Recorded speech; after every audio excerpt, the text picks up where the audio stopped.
Aloha everyone. This is actually not Alan Okami today. This is Paul Okami, the co-host. Alan could not be with us today. And I actually have a co-host of my own, Alan, or we actually call him Grizz Tagama from the shop. How's that, everybody? Okay. And we have a special guest in the studio today, Jon Yamasato. Hello, Hi John. there. Hello. So John, Yes. how do we know you, man? How do you know me? Who You know, who doesn't know you? That's the thing. Come on now. Everybody knows Kaleo. I was thinking back of a way to introduce you, and I was trying to think back. You know, how did we meet you? And I really couldn't remember. You kind of.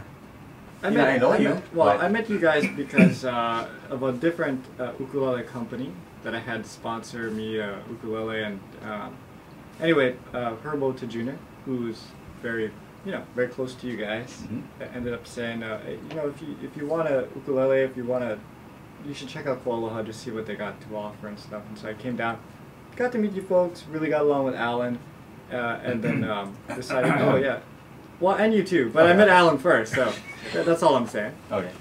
You're much better looking, by the way. Thank you. Yeah. So, yeah, and then decided, oh, okay, this is a ukulele company that I could get behind and support, and all that kind of stuff.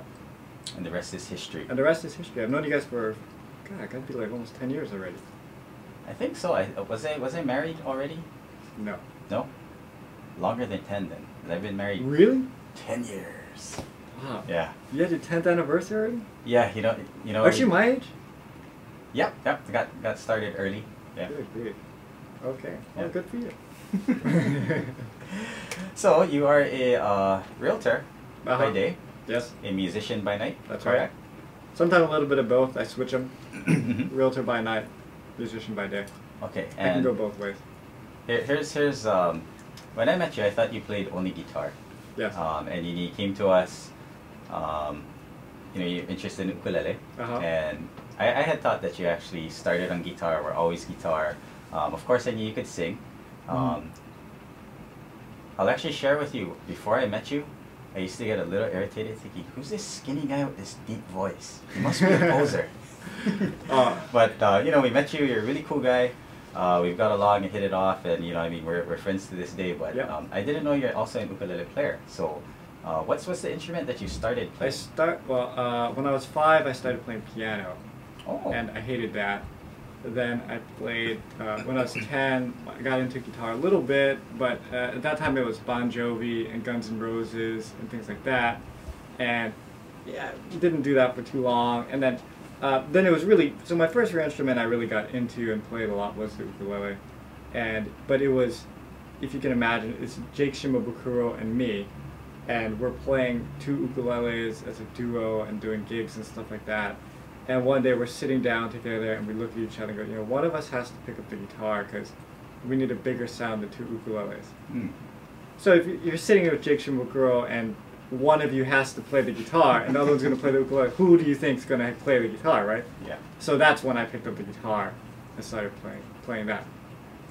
Then I started getting into bass and I was doing that for a while, but I haven't had too many bass gigs lately, so just basically guitar. So did you actually study with a teacher? Did you learn by yourself? YouTube? There was no YouTube. There was not even email back then. Instruction books. How did I do it? I remember the one thing that I do remember the most, and actually I do a podcast and we had Ernie Cruz Jr. on the last one, but the one thing I do remember is I taped on VHS, by the way. Exactly. VHS. Hot Hawaiian Nights when Kyle Crater Boys were on, and I used to watch that every day when I got home from high school and try to learn how to play that way. Wow. Because at the time I knew we were an ukulele guitar duo, so I thought, oh, there's another good ukulele guitar duo, so if I can play like that, maybe we'll get a little farther or something. Oh, so when you started, it was you and Jake. Yep. And how did Pure Heart? Most people. Of course, you have your solo career now, and I know you gig with Herb and David and Darren a lot. I wouldn't call it a career. It's just a solo thing. Well, now you play music solo, right? But when you were doing music more full time before you became, Jon Yamasato, the realtor, find you a house. How did Pure Heart start? Because you guys, when you hit the music scene, I mean, everybody was talking about it. You guys are like the next Ka'au, the next big thing. How did you all I know you and Jake had been friends for a Yeah, while. we've been friends from when I was a sophomore, freshman in high school. Okay. Because we were in this student government program that different schools got together, and Is that the Cool Kids? Yeah, I was gonna say it's the geekiest story ever. Like, I don't think there's any other band that's like, yeah, we started at student council, then we became. Grizz and I, for the record, Grizz and I were not a part of student council. But, well, yeah, that's why you're there, and that's why you're cool in high school, obviously. But yeah, so we were part of that, and then I knew he played ukulele, so I always used to ask him, like, I mean, can you get a pointer here, where do I get a good ukulele, and all that kind of stuff. And then we just started playing gigs here and there, and then Jake worked at House of Music in Ala Moana, when it used to be down by the center stage. Yeah. And Lopaka used to work there too. Oh, okay. And then so he ended up inviting Lopaka to one of our practices, and then, you know, once we saw Lopaka, we're like, oh my cow, we got to get this guy to do something. And it's kind of funny because in any band, even when I talked to Ernie about Ka'au, there were different members, and, you know, things change in and out and stuff, but people just know what you ended up with. But I mean, we had different members come and go. We did different setups, you know, and then it just, you know, what worked was what we ended up with. But I mean, we had girl singers that came and went. We had bass players that came and went. We had other percussionists that came and went, even with Lopaka and stuff like that. And you know, I mean, it organically just manifests itself into what it is after a while, you know. Oh, that's interesting. I thought, you know. Yeah, no. I thought completely different. Yeah, I mean, with any band, you just think that what you get is what you started off with, but there's always a story before it even happened, because we were playing from '94, and our CD didn't come out till '98, so there was a good 4 years of nothing. We were just playing gigs and trying to figure out what we wanted to do and all that stuff before we even recorded the CD. And then from there, things, you know, morphed and changed and all that stuff. So, yeah, it's a long process. It's not like you just wake up one day and you go, oh, we're going to start a band, and then you just work it up. Except, maybe when I worked with Keahibai, that was kind of a set, like, we had a product end result that we wanted, and we kind of made that. But usually it doesn't work out that way. Oh, that's kind of interesting.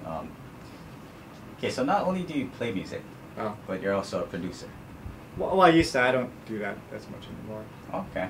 Yeah, I got to now with the real estate, and I have a 2-year-old and all that stuff. I don't have time.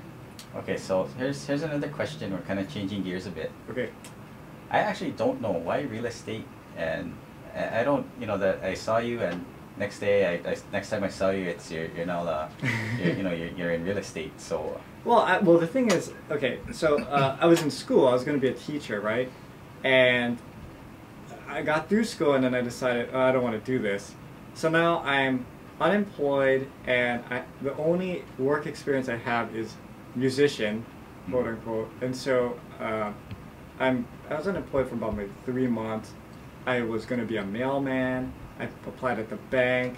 I applied everywhere that I could possibly apply to, and you know, I kept going to interviews, and they're like, well, you have no work experience and stuff. And I tried to explain to them, like, you know, running a band and all this stuff, it's not like it's just showing up and playing the instrument. There's a lot that goes into it, but no one was even listening to me. So my uncle, who was in real estate, said, hey, why don't you get your license? And so I ended up doing that.